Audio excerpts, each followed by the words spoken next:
What's up everybody, welcome back. I've done a couple videos on the shell, we've done the lighting, I've done kind of a general review, but I still need a way to mount it. I'm the type of person that even though I do enjoy the shell, I still want to be able to use my truck as a truck. And so I need to be able to access the bed of the truck by taking the shell off whenever I want. Now a little while ago I installed this rack to keep the rooftop tent up on the ceiling.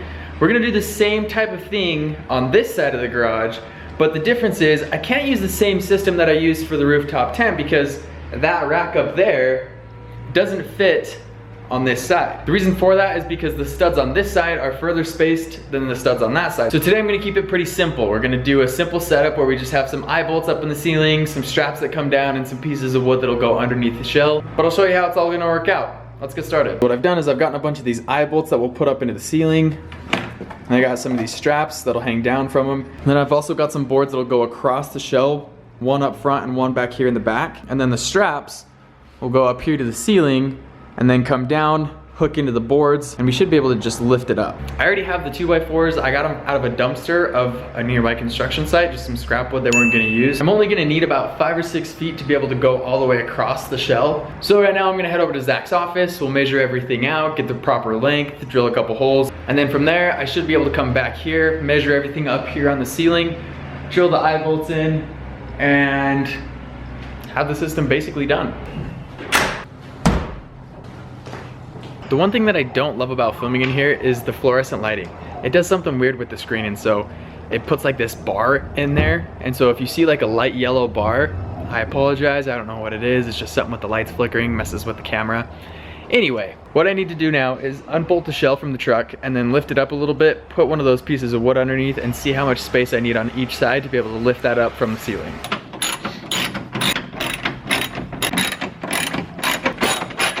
This whole process is a lot easier if you have 2 people, one person to help lift the shell up, the other person to slide the board underneath. But because I'm by myself, I just have to get creative.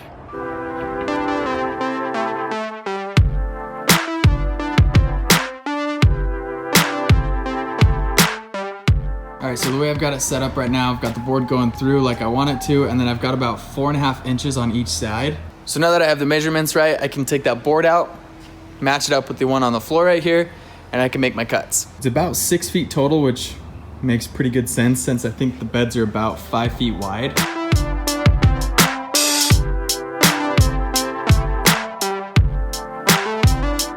And we'll take the bolt, drop that through, and take a washer and the nut.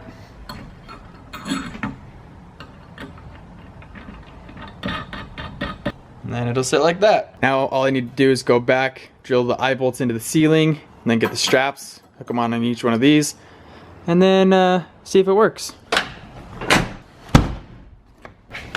So I want each one of these eye bolts to be about 4 feet apart. That way I've got one that's more towards the front of it and then one that's almost all the way to the back. So once I get the first eye bolt in, what I'll do is I'll measure about 4 feet out, and then I'll drill a second one, and then I'll do the same thing on the other side so that they're evenly spaced.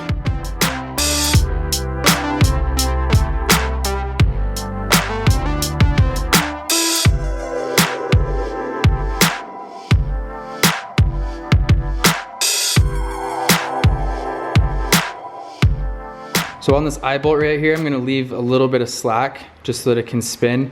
I'm not really too worried about this cinching up super tight because there's so much extra room on the bolt right here that this nut is never gonna actually slide down here because this is never gonna be on while I'm driving. So there's no vibration or anything like that. So it should be fine. I've got the strap set up.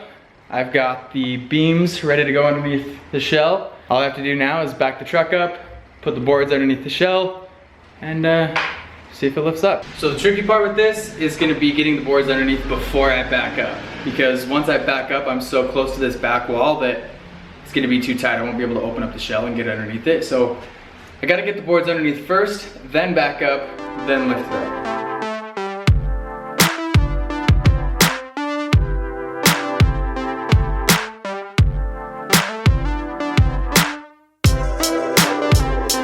I think that's gonna work. I think I'm gonna have this bolt stick higher up. That way when I put the wood through, these bolts aren't coming down and potentially scratching the paint on the truck.